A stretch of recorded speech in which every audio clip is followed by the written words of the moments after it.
This is a wide-ranging and important news update from SGT Report.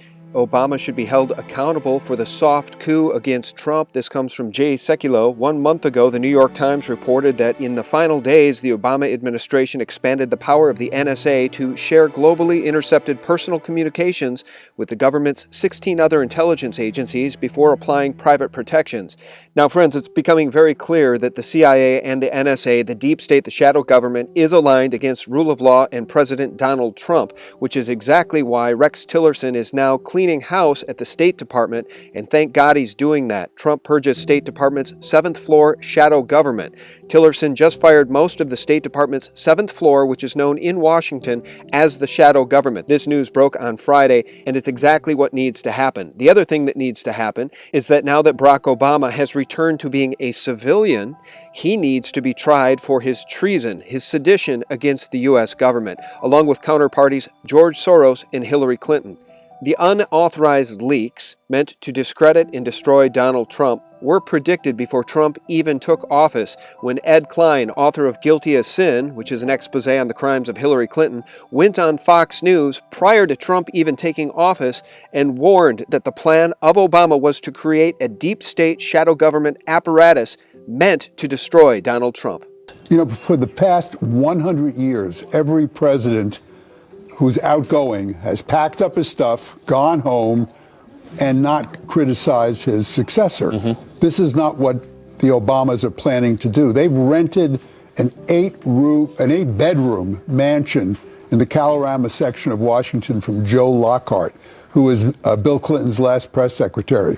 They are setting up what they're calling a shadow government. For the next 4 years, you're going to see not only a Trump administration, but you're going to see a shadow government opposing the Trump administration. So you're saying you're hearing from your sources that a shadow government will be formed, to oppose everything Donald Trump's trying to do from right there in Washington, D.C.? Exactly. Now, clearly, the forces aligned against Donald Trump and rule of law are extremely powerful, but Trump and the administration have on its side one very important thing called rule of law. They also have an outraged American public who are sick and tired of this blatant criminality and this march toward a one-world totalitarian government, the wet dream of people like George Soros and Hillary Clinton.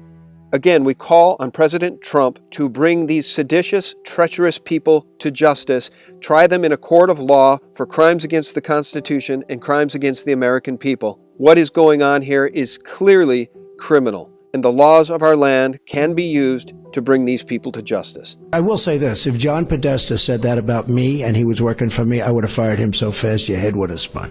Now, in other very important news, I want to share this from the Jay Neuer YouTube channel. Neuer was sent an image which is very perplexing and very powerful, and it tends to speak to what we believe are the crimes of John Podesta and the DC child trafficking ring known as Pizzagate. In his YouTube video, Neuer explains that this image on Google Earth, just miles from Bohemian Grove in Sonoma County, California, is this unexplained clearing in the woods. And if you zoom into that desert, when she did at that time, that desert is a little place that is called John Podesta's Pizza Mansion, which now there's no listing there. And we would note the fork and knife icon located in this clearing next to the words John Podesta's Pizza Mansion. Viewers will recall Kathy O'Brien's testimony. If you read Kathy O'Brien's description of when she was, told to just put a pair of tennis shoes on naked and run for her life, and then the guys ran after her and raped her, it's almost like the plot of that movie. And this clearing near the Bohemian Grove in Sonoma County appears to be the perfect place where such activities could take place in secret, which leads us to the very disturbing video released in recent days, which depicts child abuse and certainly psychological child torture, with a man berating a child, and researchers are suggesting that the man's voice in this video is indeed John Podesta. You will call me? Say it! Just get lost. And although that has not been verified beyond a shadow of a doubt, certainly given Podesta's penchant for pedophilic artwork and his use of pedophilic code words in the WikiLeaks Podesta emails, troubling facts about John Podesta will continue to spill out as Pizzagate researchers continue to do the work the mainstream media won't. And in other news, Swedish police unraveled a sadistic pedophile network of men. Our friend Pizzagate Angela tweeted this out on Saturday the 18th.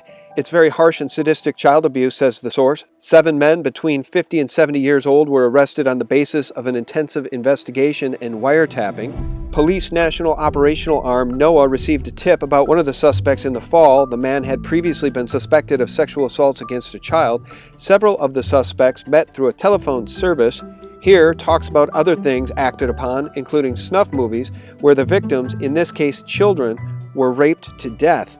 NOA has, among other things, detailed how children were abused and killed with coarse, sadistic methods. It's all about torture, said the source familiar with the investigation.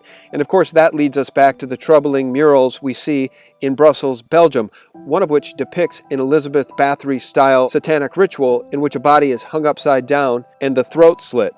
All of which brings us back to the Pizzagate investigation. Earlier this week, Alderman Thomas Katsiatonis was arrested in New Hampshire. As researcher Titus Frost asks, is this the first significant Pizzagate arrest?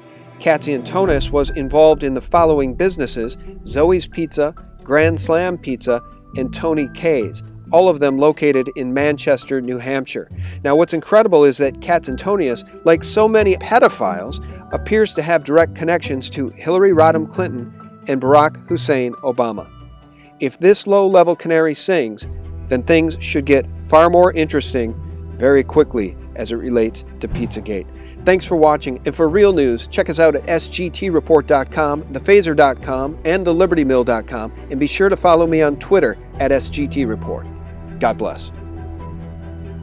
The alleged DC group that's involved in this kind of thing, well, they're just one of a dozen groups that we're tracking around the world that engage in this kind of stuff. This was never really meant to be a pizza parlor. This is something that is a global endemic, and it's something that's quite concerning.